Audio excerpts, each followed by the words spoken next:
Puede que estés comiendo exactamente lo correcto, las verduras, el pescado, el aceite de oliva, la fruta, todo lo que te han dicho que es sano y protector después de los 65, y aún así, tu cuerpo puede estar respondiendo a esa comida de una forma que te está dañando, silenciosamente, día tras día, sin que nadie te lo haya explicado. ¿Por qué? Porque hay algo que importa tanto como lo que comes, algo que la mayoría de médicos de cabecera no menciona en consulta porque el tiempo no alcanza, algo que la investigación en cronobiología, que es la ciencia que estudia los relojes biológicos del cuerpo, lleva más de una década documentando con una claridad que todavía no ha llegado a la mayoría de las personas mayores. El momento exacto del día en que comes cambia radicalmente cómo tu cuerpo procesa esa comida, cambia cómo responde tu glucosa, cambia cómo trabaja tu corazón, cambia cómo duermes esa noche, cambia cómo tu cerebro funciona al día siguiente. Y después de los 65, cuando el reloj biológico interno ya no sincroniza con la misma precisión que a los 40, cuando el páncreas responde más despacio, cuando el sistema cardiovascular tiene menos margen de tolerancia, el momento en que comes puede ser tan determinante para tu salud como la calidad de lo que pones en el plato. Hay 6 momentos del día, 6 ventanas horarias, 6 decisiones de tiempo que después de los 65 marcan una diferencia que la ciencia ha medido, ha documentado y que hoy vas a entender con una claridad que va a cambiar cómo piensas en cada comida. Quédate hasta el final. El último punto es el que más personas nunca han relacionado con el daño que produce, y el que más fácilmente puede cambiarse sin modificar ni un solo ingrediente de lo que ya comes. Empecemos. Para entender por qué el momento importa tanto, necesitas entender algo fundamental sobre cómo funciona tu cuerpo a lo largo del día. Tu cuerpo no es el mismo a las 8 de la mañana que a las 8 de la tarde. No es la misma máquina. No procesa de la misma forma. No tiene los mismos recursos disponibles. Existe un sistema de relojes biológicos distribuidos por todo el organismo. Hay un reloj central en el cerebro, en una región llamada núcleo supraquiasmático, que sincroniza su tiempo principalmente con la luz solar. Y hay relojes periféricos en el hígado, en el páncreas, en el intestino, en el corazón, en los músculos, que sincronizan su tiempo principalmente con las señales que reciben de las comidas. Esos relojes periféricos regulan cuándo cada órgano produce las enzimas digestivas necesarias, cuándo el páncreas está en su pico de eficiencia para producir insulina, cuándo el hígado metaboliza mejor las grasas, cuando el intestino absorbe ciertos nutrientes con mayor eficiencia y cuando cada uno de estos sistemas empieza a retirarse y a prepararse para la reparación nocturna. En una persona joven, estos relojes son robustos, precisos y se sincronizan con rapidez. En una persona de 70 años, esos relojes biológicos tienen naturalmente una sincronización menos precisa, una amplitud de oscilación reducida y una capacidad de adaptación más lenta a los cambios de horario. Y aquí viene lo que nadie te explica con suficiente claridad. Cuando comes en momentos que están desalineados con las ventanas de máxima eficiencia de tus relojes biológicos, el cuerpo procesa esa misma comida con mucha menos eficiencia. El páncreas produce la misma insulina pero con un retraso que eleva el pico glucémico. El hígado metaboliza las grasas con menos eficiencia. El intestino absorbe ciertos nutrientes en proporciones distintas. Y el corazón tiene que gestionar los cambios circulatorios postprandiales en un momento en que su sistema regulador está menos preparado. El mismo plato de comida, el mismo contenido nutricional. Un resultado completamente diferente en el cuerpo dependiendo de cuándo se come. Vamos a los 6 momentos que marcan la diferencia. Momento número 1. Desayunar demasiado tarde o saltarlo directamente. Hay un patrón que se ha vuelto muy común en personas mayores de 65, especialmente en las que viven solas o en las que el apetito matutino ha disminuido con los años. El patrón de levantarse, tomar solo café y no comer nada sólido hasta las 11 de la mañana o más tarde, o directamente no desayunar. Y aquí viene lo que nadie te dice con suficiente claridad sobre lo que eso le hace al cuerpo después de los 65. En las primeras 2 horas después de despertarte, el cortisol, que es la hormona del despertar y de la energía matutina, está en su pico más alto del día. Ese pico de cortisol prepara al organismo para la actividad, moviliza glucosa almacenada en el hígado, activa el sistema cardiovascular, prepara el cerebro para el funcionamiento cognitivo del día. Ese cortisol matutino también activa el páncreas, que comienza a prepararse para gestionar la glucosa que va a recibir con el desayuno. Si el desayuno no llega, el cortisol sigue elevado. La glucosa movilizada del hígado no tiene el apoyo insulínico adecuado, y el cuerpo permanece en un estado metabólico de estrés que se prolonga más allá de lo que debería. En personas mayores de 65 que toman medicación para la presión arterial o para el azúcar, saltarse el desayuno puede tener consecuencias directas sobre la efectividad y la seguridad de esos medicamentos. Algunos hipoglucemiantes, tomados sin comida, pueden producir bajadas de glucosa significativas. Algunos antihipertensivos, tomados en ayunas prolongadas, pueden producir mareos o bajadas de presión que aumentan el riesgo de caídas. Un desayuno proteico y moderado en carbohidratos, tomado dentro de la primera hora o hora y media después de levantarse, sincroniza el reloj pancreático con el reloj circadiano central, reduce el pico de cortisol matutino, estabiliza la glucosa desde el principio del día y prepara el sistema digestivo para un funcionamiento eficiente durante las horas siguientes. Déjame contarte la historia de Remedios, una mujer de 69 años de Málaga que llevaba años sin desayunar. Solo café con leche a las 8 y luego nada hasta que sentía hambre, que solía ser alrededor de las 12. Su médico le había dicho que no era grave, pero Remedios tenía hipertensión y tomaba su medicación con el café matutino, en ayunas. Su hija farmacéutica notó algo preocupante. Los mareos que Remedios experimentaba a media mañana coincidían exactamente con los días en que el ayuno se prolongaba más. Un simple cambio, tomar el medicamento con un desayuno ligero a las 8 en lugar de con el café solo, eliminó los mareos en menos de 2 semanas. Y los controles de presión de Remedios mejoraron notablemente porque el medicamento se absorbía en condiciones metabólicas más estables. Nadie me había conectado el mareo con el desayuno, decía Remedios. Pensé que era la tensión, era el hambre. Momento número 2. La comida principal en las horas de menor eficiencia metabólica. Hay un concepto que los cronobiólogos llaman tolerancia glucémica circadiana, que en palabras simples significa que la capacidad del cuerpo de gestionar la glucosa de los alimentos no es constante a lo largo del día. Tiene un máximo y tiene un mínimo.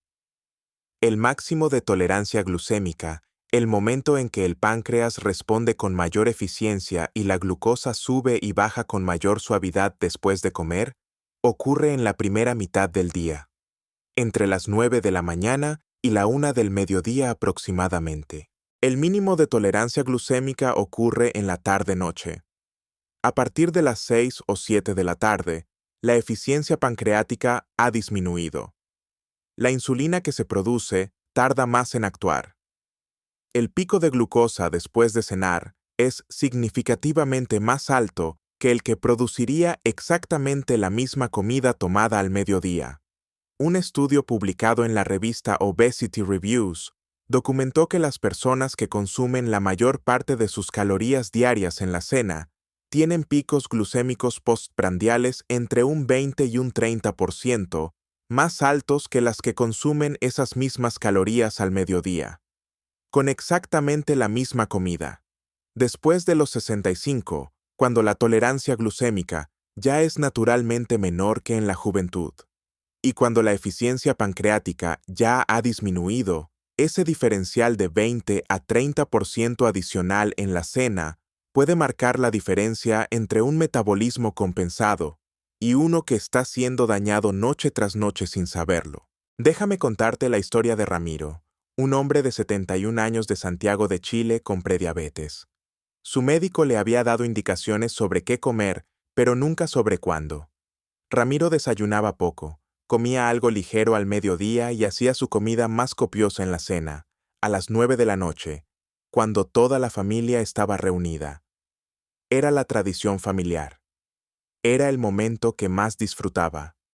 Un médico especialista en metabolismo le propuso un experimento durante 3 semanas, mantener exactamente los mismos alimentos, pero invertir los tamaños de las comidas, desayuno abundante, almuerzo moderado, cena ligera.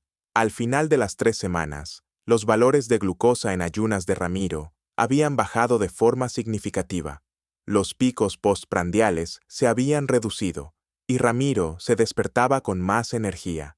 No cambié lo que comía, decía Ramiro, solo cuando lo comía, y mis análisis no lo podían creer. Momento número 3. Comer menos de 2 horas antes de acostarse. Este es el momento que más directamente daña el sueño, y a través del sueño, el cerebro. Cuando comes en las 2 horas anteriores a ir a la cama, el sistema digestivo tiene que trabajar activamente, mientras el cuerpo intenta iniciar los procesos de reparación y descanso nocturno. El problema tiene 2 dimensiones. La primera es metabólica. La digestión activa eleva la temperatura corporal central, y la bajada de temperatura corporal central es una de las señales fisiológicas más importantes que el cerebro usa para iniciar el sueño profundo. Cuando la temperatura no baja porque el sistema digestivo está generando calor metabólico, el sueño tarda más en llegar y la profundidad del sueño inicial se reduce. La segunda dimensión es glucémica. Cenar tardío produce un pico de glucosa en el momento en que la tolerancia glucémica está en su mínimo circadiano y en que el páncreas está comenzando su ciclo de descanso nocturno. Ese pico tardío de glucosa puede mantenerse elevado durante las primeras horas de sueño, interfiriendo con los procesos metabólicos de reparación que ocurren en el sueño profundo. Y hay algo más que pocas personas conocen. En personas con reflujo gastroesofágico, que es muy frecuente después de los 65, cenar en las 2 horas anteriores a acostarse multiplica significativamente los episodios de reflujo nocturno. Ese ácido que sube desde el estómago durante el sueño no solo interrumpe el descanso, puede producir microaspiraciones hacia los pulmones que, a lo largo de los años, contribuyen al deterioro del tejido pulmonar y aumentan el riesgo de infecciones respiratorias. La regla que más impacto tiene es simple: terminar de cenar al menos 2 horas y media, idealmente 3, antes de acostarse. Si llegas hasta aquí en el video, escribe en los comentarios las palabras reloj vital. Me ayuda a saber que estás aquí y que esta información te está llegando. Los 3 momentos más importantes todavía están por venir. El último en especial es el que más personas jamás han relacionado con el daño que produce. Sigue conmigo. Momento número 4. El momento de los medicamentos en relación a las comidas. Este es el punto más práctico de todos, y el que puede tener consecuencias más inmediatas y más graves si no se conoce. La mayoría de las personas mayores de 65 toman al menos un medicamento al día. Muchas toman 3, 4 o más, y la instrucción que más frecuentemente acompaña a esos medicamentos es simplemente tomar con las comidas o tomar en ayunas. Sin más detalle, sin explicación del por qué, pero hay algo que nadie explica con suficiente claridad y que cambia completamente la eficacia y la seguridad de muchos medicamentos habituales en personas mayores. El momento del día en que se toman ciertos medicamentos afecta tanto su absorción como su actividad, y esa diferencia puede ser clínicamente significativa. El ejemplo más documentado son las estatinas, que son los medicamentos para reducir el colesterol. El hígado produce la mayor parte del colesterol durante la noche, entre las 12 de la noche y las 4 de la mañana aproximadamente. Por eso, las estatinas de acción corta, como la simvastatina y la lovastatina, son significativamente más eficaces cuando se toman por la noche antes de cenar que cuando se toman por la mañana. Tomadas por la mañana, actúan durante el día cuando el hígado produce menos colesterol. Tomadas por la noche, actúan exactamente cuando el hígado está en su pico de producción. El segundo ejemplo son los antihipertensivos. La presión arterial tiene un ritmo circadiano propio. Sube de forma brusca en las primeras horas de la mañana, entre las 6 y las 10 aproximadamente, que es el momento de mayor riesgo de infarto y de ictus. Para muchos pacientes, tomar al menos parte de la medicación antihipertensiva por la noche antes de dormir produce una mejor cobertura de ese pico matutino de presión que tomarlo todo por la mañana cuando la presión ya ha subido. El tercer ejemplo, que afecta a muchas personas mayores, son los suplementos de hierro. El hierro se absorbe de forma significativamente mejor cuando se toma por la mañana en ayunas, con vitamina C, sin calcio ni café que interfieran. Tomado con la cena, junto a productos lácteos y sin vitamina C, puede absorberse hasta un 50% menos. La acción. En tu próxima consulta médica, pregunta específicamente a tu médico si el momento del día en que tomas cada uno de tus medicamentos es el óptimo para su eficacia. Es una pregunta que en muchos casos abre una conversación que no hubiera ocurrido de otra forma. Momento número 5. Las horas de restricción alimentaria que no se respetan. Existe un concepto que la investigación en longevidad y metabolismo ha posicionado en los últimos años como una de las intervenciones más potentes y accesibles para la salud metabólica después de los 65, la alimentación restringida en el tiempo.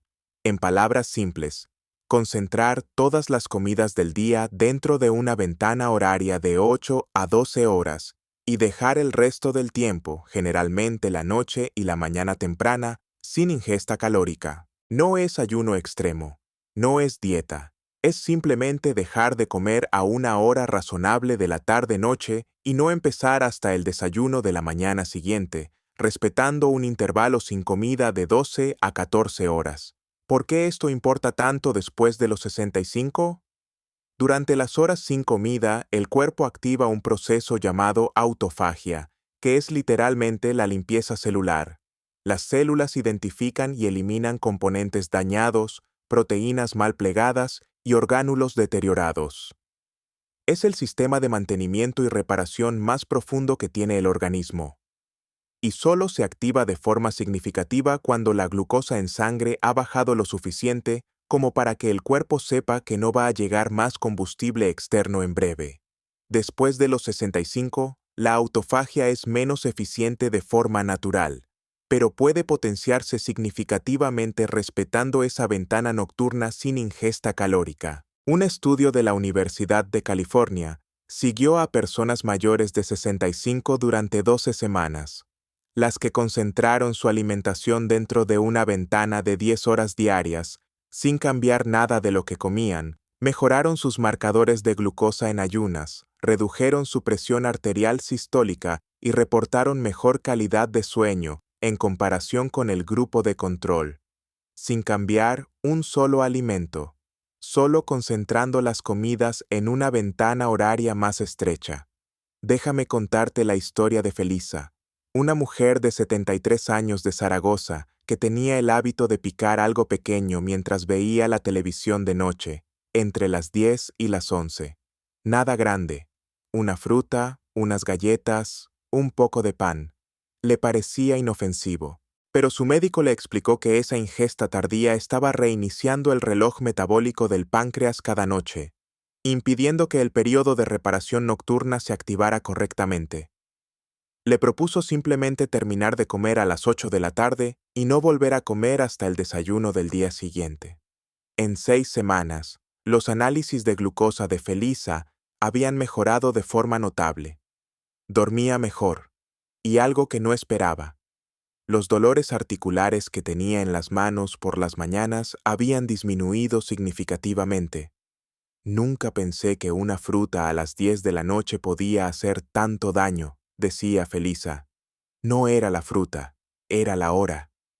Momento número 6.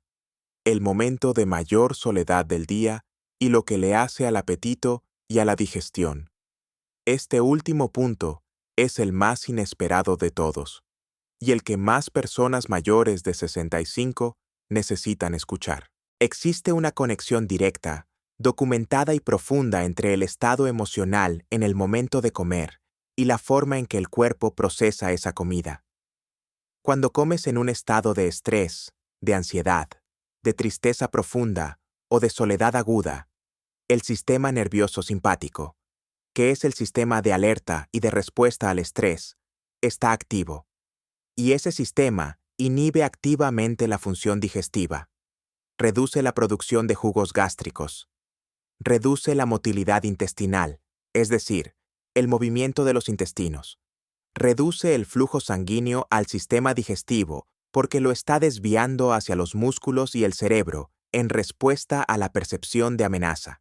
El resultado es una digestión menos eficiente, una absorción de nutrientes reducida, un tránsito intestinal más lento y una señal al páncreas que puede retrasar la respuesta insulínica de forma significativa.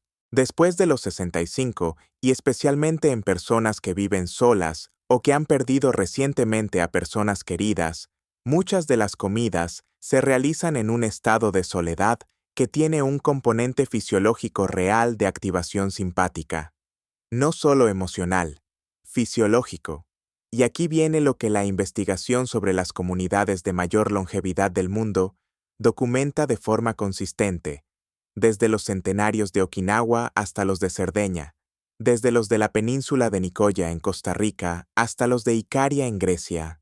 En todas esas comunidades, las comidas son actos sociales, se comen acompañados, con conversación, con calma, con tiempo. El acto de comer en compañía activa el sistema nervioso parasimpático, que es el sistema de calma y reparación, y optimiza la función digestiva de una forma que ningún suplemento digestivo puede replicar. El momento más peligroso del día no es siempre una hora específica del reloj. A veces es el momento de mayor soledad. Déjame contarte la historia de Ernesto, un hombre de 76 años de Montevideo que vivía solo desde que enviudó 3 años atrás. Ernesto comía siempre de pie sobre la encimera de la cocina, solo, mirando por la ventana, terminando en 10 minutos. Había perdido todo placer por la comida y con él, sin saberlo, había perdido también la eficiencia digestiva que el placer y la calma de comer acompañado proporcionan. Tenía digestiones pesadas, gases constantes, inflamación abdominal después de cada comida. Su médico le había recetado omeprazol y varios digestivos. No mejoraba. Una trabajadora social que lo visitaba propuso algo simple. 2 veces por semana, Ernesto comía en casa de su hijo. Las otras veces, comía sentado a la mesa, despacio, con música tranquila, sin prisa. En 2 meses, las digestiones pesadas habían mejorado notablemente. El omeprazol lo había podido reducir. Y algo más importante, Ernesto había recuperado algo que no sabía que había perdido: la sensación de que comer tenía sentido. No era el estómago, decía Ernesto, era la soledad lo que no podía digerir. Y ahora quiero que te lleves algo más profundo que 6 horarios. Cada día tienes entre 2 y 4 momentos en los que te sientas, o te quedas de pie, o te apresuras, o te tomas el tiempo para comer. Esos momentos no son solo actos de nutrición, son conversaciones con tu reloj biológico, con tu páncreas, con tu sistema nervioso, con tu corazón, con tu cerebro. Y el momento del día en que ocurren, el estado emocional en que ocurren, el tiempo que les das, determina si esa comida, sea la que sea, trabaja para ti o en tu contra. Desayunar dentro de la primera hora después de levantarte, hacer la comida más copiosa antes de las 2 del mediodía, cenar al menos 3 horas antes de acostarse, revisar con tu médico si el momento de tus medicamentos es el óptimo, respetar una ventana nocturna sin ingesta de 12 a 14 horas. Y en la medida de lo posible, comer acompañado, despacio, con calma. 6 cambios de horario, sin cambiar un solo ingrediente, sin gastar un euro, pero con un impacto en la glucosa, en el sueño, en la digestión en los medicamentos y en la reparación celular nocturna, que la ciencia ya ha medido con precisión. Tu cuerpo tiene relojes. Relojes que después de los 65 necesitan más que nunca que los respetes, que les des la coherencia que el paso del tiempo ha ido quitándoles. Y la mejor noticia de todo lo que has escuchado hoy es esta. Los relojes biológicos, incluso después de los 70, responden, se sincronizan, se optimizan, no de un día para otro, pero semana a semana, con consistencia, van recuperando una precisión que se traduce en más energía, mejor sueño, mejor metabolismo y una calidad de vida que no tiene que ver con cuántos años tienes, sino con cómo tratas los relojes que llevas dentro. Empieza por un cambio, solo uno, el que más fácilmente puedas incorporar esta semana, y observa. Tu cuerpo te va a responder. Si este video te ha aportado algo importante, compártelo. Con ese familiar que siempre cena tarde, con ese amigo que se salta el desayuno, con esa persona que come siempre sola y deprisa sin saber lo que eso le cuesta. Dale al like si has llegado hasta aquí. Suscríbete y activa la campanita, y cuéntame en los comentarios, ¿cuál de estos 6 momentos reconoces más en tu propia rutina? ¿Con cuál vas a empezar a cambiar? Este contenido es educativo e informativo. Para cualquier cambio en tu medicación o en tu dieta relacionado con condiciones de salud específicas, consulta siempre a tu médico. Solo un profesional puede orientarte de forma personalizada. Nos vemos en el próximo video. Cuídate mucho.